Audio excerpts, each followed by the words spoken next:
नमस्कार मित्रांनो.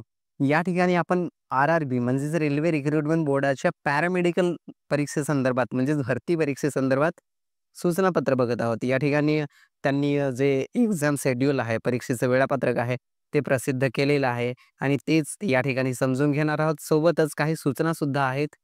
एकंदरीत 5 ते 7 सूचना आहेत, त्या आपण या ठिकाणी समजून घेणार आहोत आणि हॉल तिकीट वगैरे कशा पद्धतीने डाउनलोड करता येईल, त्या संदर्भात सूचना या ठिकाणी देण्यात आलेल्या आहेत. तर सर्वात आधी ही जी परीक्षा असेल ही कम्प्युटर बेस्ड टेस्ट असणार आहे, सी-बी-टी असणार आहे. म्हणजेच कम्प्युटरवर परीक्षा घेतली जाईल आणि ही जी परीक्षा आहे ही 28 एप्रिल ते 30 एप्रिल म्हणजेच या 3 दिवसांमध्ये घेतली जाईल. तर या 3 दिवसांपैकी आपली एक्झाम कधी असेल हे आपल्याला जे आर-आर-बीची ऑफिशियल वेबसाईट आहे त्या वेबसाईटवर लॉग इन केल्याच्या नंतरच लक्षात येईल की आपली एक्झाम कधी आहे.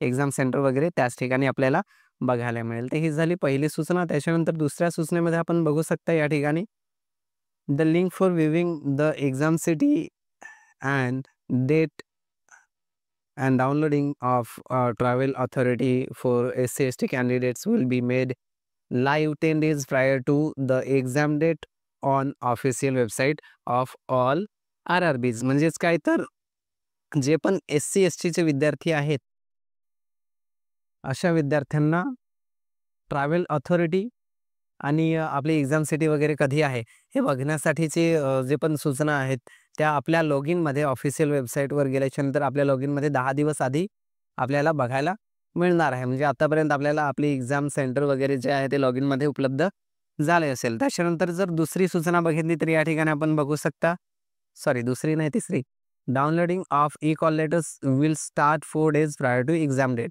तर आपण या ठिकाणी बघू शकता 4 दिवस परीक्षेच्या 4 दिवस आधी आपली जी एक्झाम हॉल तिकीट आहे ते आपल्या लॉग इनमध्ये उपलब्ध होणार आहे डाउनलोड करण्यासाठी. तर एक्झाम सिटी वगैरे ते हॉल तिकीटवर आपल्याला बघायला मिळेल.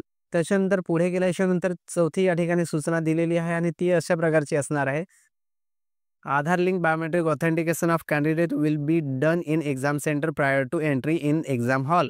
तर या ठिकाणी जे एक्झाम हॉल आहे त्या ठिकाणी एंट्री घेण्यासाठी आपल्याला आपलं आधारवरून बायोमेट्रिक केलं जाईल.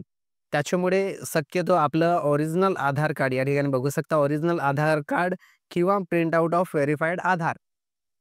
तर व्हेरिफाईड आधार काय आहे? तर या ठिकाणी आपलं जे आधार कार्ड असतं ते आपण डाउनलोड केल्याच्या नंतर या ठिकाणी असं ग्रीन, आपल्यापैकी बऱ्याच जणांना माहिती नसेल, तर जे ग्रीन चिन्ह असतं बरोबरचं ते आहे व्हेरिफिकेशनचं मार्क.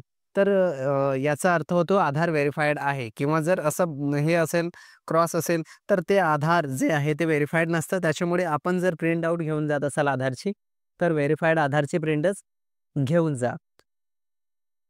कारण त्याच्याशिवाय आपल्याला एक्झाम सेंटरमध्ये एंट्री दिली जाणार नाही. त्याच्यानंतर पुढे जर बघितलं तर candidates including those who have verified Aadhaar during the application submission stage required in their own interest to ensure that तर ही सूचना याच्यासाठी आहे, की ज्या उमेदवारांनी आधार नंबर टाकला होता आर-आर-बीचं जी पॅरामेडिकलची एक्झाम आहे, भरती एक्झाम, त्यामध्ये फॉर्म भरताना आधार नंबर आपण व्हेरिफाय केला असेल, तर तो आधार कार्ड जो आहे तो अनलॉक राहिला पाहिजे. आता अनलॉक म्हणजे काय? तर या ठिकाणी बघू शकता unlock condition in you-I-D-I system. तर यू-आय-डी-आय जी आहे ती आधारची सिस्टम आहे. याच्यामध्ये जाऊन आपण आपला आधार ब्लॉक करू शकतो. तर प्रत्येकाचं इनडायरेक्टली अनब्लॉकच असतं. जर आपल्यापैकी कोणी ब्लॉक केलं असेल तर ते अनब्लॉक करणे आवश्यक आहे. पण तशी काळजी घेण्याची गरज नाही. जर आपण कधी ब्लॉक केलं नसेल तर ते अनब्लॉकच असणार आहे. त्याच्यामुळे या सूचनेकडे जर आपण कधी आधार ब्लॉक केलं नसेल तर जास्त लक्ष देण्याची आवश्यकता भासणार नाही.